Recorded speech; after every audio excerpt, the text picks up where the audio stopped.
Good morning.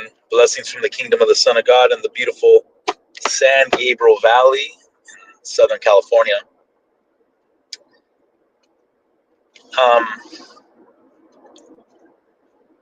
The Rock. You know, had a recent discussion with the Roman Catholic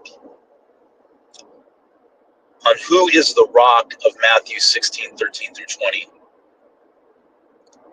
And what the Roman Catholic Church believes is that it's Peter, and therefore that this creates a succession of bishops the Roman Catholic believes only they fulfill, and therefore they're the one and only true church. The thing is this, though. Why is it throughout the scriptures, Peter really isn't given any more prominence than Paul in terms of positionally? Now, Peter, James, and John are called the three pillars of the Jerusalem church, right? And the Jerusalem church was the head church at that time. So they were the three pillars of the church.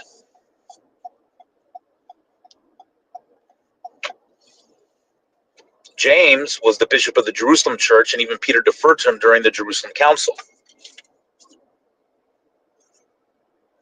So Peter was one of the most important people in the church.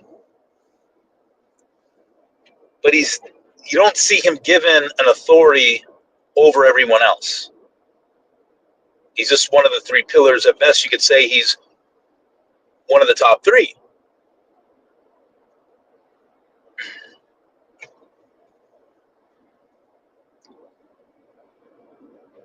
And when it comes to Matthew 16:13 through 20, what is more likely to be the rock? Christ, who all throughout the New Testament, the emphasis is on him. Like him being our salvation, his blood, the cornerstone, the chief cornerstone. And Christ is likened to the rock that followed the Israelites in the wilderness. That rock was Christ. The rock was anointed. Not that Christ was the rock, not that Christ was literally there, but that he is portrayed as this rock, the foundation, the chief cornerstone.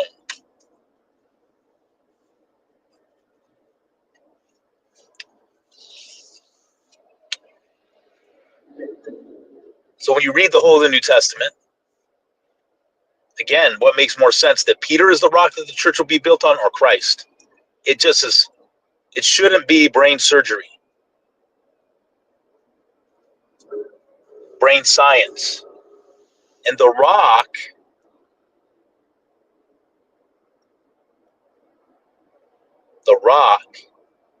is clearly Peter's confession. That's the rock.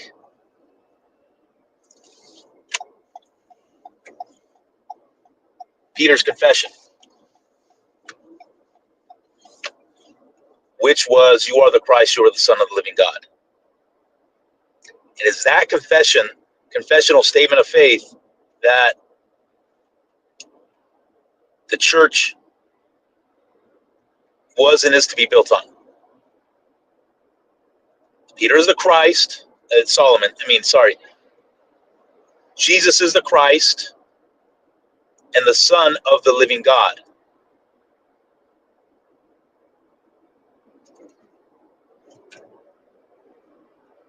That is the statement of faith.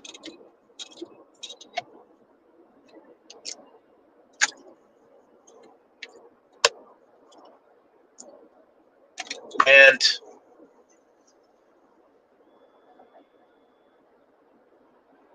the beauty of that statement,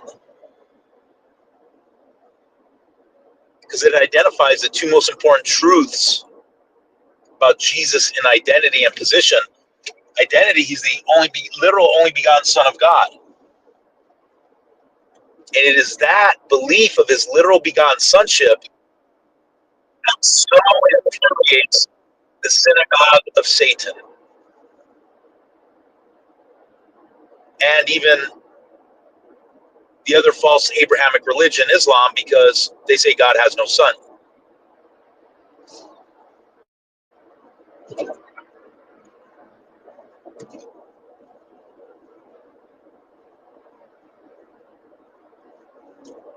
God has no son. That's what they say. Identity and position, he is the royal Davidic king. He's our now reigning Davidic king. That's what Christ means, Davidic king. He's of the royal line of David, which means he is, what do they call that? He is qualified to sit on the throne of David and qualified to be the Savior, the Christ, the Messiah. Thou art the King, Peter saying. Thou art the Son of God. The Son of the living God. Thou art the King.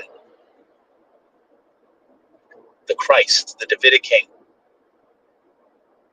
Ask yourself, how far has the church, when I say the church, I'm saying in a big way, how far have they strayed from those two things, those two statements of faith by Peter? With that statement of faith, with those two identities and positions about Jesus, how far has the church strayed? Ask yourself that. You individually have a choice, right? You're not going to change everything overnight. You have a choice individually to do your part to bring the church back to that foundation of Peter's statement that Jesus is the Christ, which means Davidic king, now reigning Davidic king, not future reigning, now reigning. At the time Peter said that. And the Son of the living God. You do that individually by how you witness the gospel to others, emphasizing those truths about Jesus. Because I talk to people that are Christians, whatever, Big Tent Christian, meaning just a Christian, and they even tell me, man, I've never heard that when I preach the Davidic covenant, when I talk about how Jesus is God's only begotten Son, and how that belief of him being God's only begotten Son is simple yet beautiful. Why? Because Christianity as a whole has obscured the message of Jesus. And it's made Christianity all about theology and head knowledge, very complicated in most denominations. We got to come back to the heart of worship, which is that Christ is king on the throne of David in heaven, that is where he rules his kingdom from, that his kingdom is now, and it's the New Testament church. It's not with observation. It's not here. It's not there. It's not in any region. And it's within us.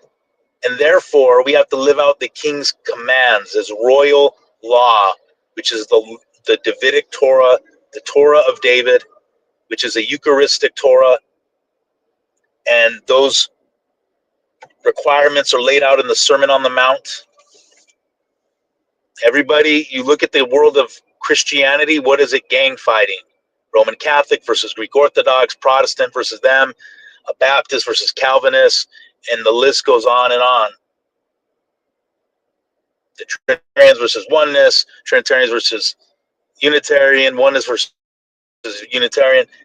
At the end of the day, are you keeping the royal commandments of Jesus Christ?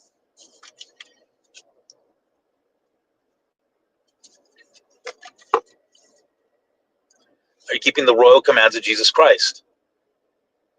You have, and it's going to be your choice. Again, you have the opportunity to bring back the church in your own small way, but that own small way will echo through time to the heart of worship and to the foundational statement of faith by Peter that Jesus said that statement of faith of Peter's that he is the Christ, the Son of the living God, that's what the church needs to be built on. That's the church in which the gates of hell will not prevail. You can look around Christendom. The gates of hell prevailed against the Roman Catholic Church, against the Greek Orthodox, against every denomination that is not rooted in that truth. And even those who have at least half the truth, that he's God's only begotten Son, some of them deny the now reigning Davidic kingship of Christ.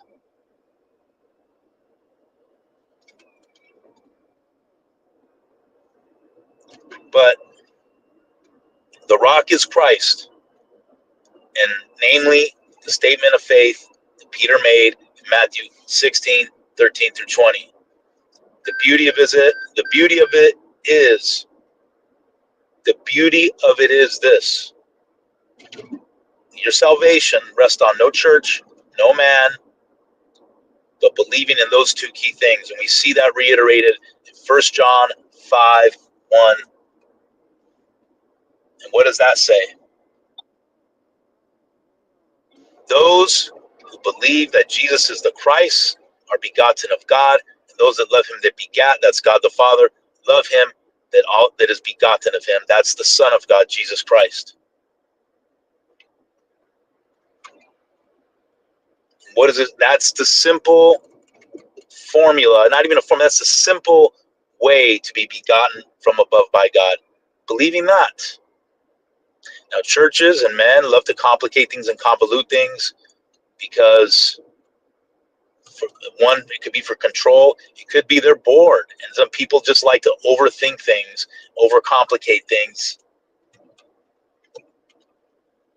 And that's it. Anyways, blessings be to the saints throughout the world who believe in those two things, that Jesus is God's only begotten Son, that he is God's Christ, now reigning Davidic King. And do your part to bring the church back to that rock. Those two things. Hail Christ, hail victory.